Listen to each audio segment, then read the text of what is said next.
جارتها في البيت اللي جنبها واشترت مني كيسين ب10 واشترت كمان كيس لولادها اللي في الدور التاني ب5. ده رابع بيت خبطت عليهم قالت لي ولا عاوزة برل ولا عاوزة مواعين على دماغي. طب ومالها ومال دماغك انت؟ يعني ده انت واحدة يعني تجيب الفقر ده، انت قليلة بخت يعني جايلك بالبرل لحد البيت ب5 جنيه وبرل نظيف وحلو وانا كمان واد حلو ومش عايزة.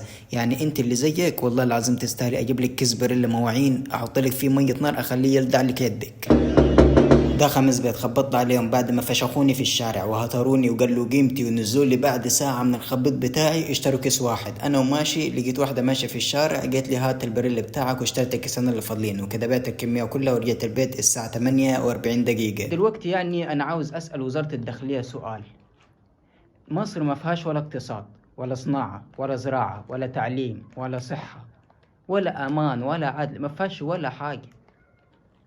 وبدل ما نناقش المواضيع دي كلها رايحين نناقش موضوع التيك توك، عايزين نقفل التيك توك في مصر، وحابسين لي شوية عيال بتطلع على النت تقول كبسوا وشيروا ودعموني وافتحوا لي دبل وافتحوا لي التريبل.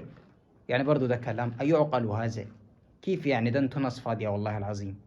هل وزارة الداخلية، أنا عايز أسألها سؤال، وزارة الداخلية قبضت على العيال دي عشان هم عملوا أفعال خدش للحياة زي ما بتقولوا، ولا قبضت على العيال دي تلبية لل32 محامي اللي قدموا بلاغ ضدهم؟ لو الداخلية قبضت على العيال دي علشان ال32 محامي اللي قدموا بلاغ ضدهم فده غير عادل، ولو قبضتوا عليهم عشان بيعملوا أفعال خادشة للحياة فده برضه غير عادل، لأن مفيش أي حاجة تثبت الكلام ده، ومفيش حد فيهم وحش ولا بيعمل أفعال خادشة للحياة. سوزي ده مين بيضحكنا في البلد غير سوزي؟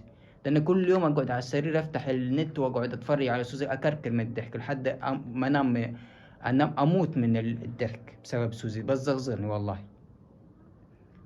خدوهم كلهم مسجنوهم عادي بس إلا سوزي الله عالي.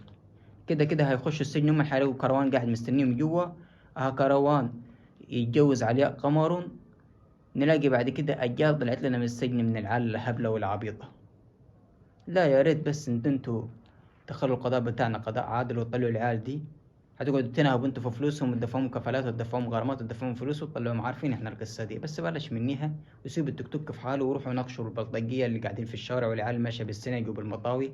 شوفوا فين الصناعة راحت والزراعة راحت، شوفوا فين التعليم، فين الوظائف، فين المرتبات.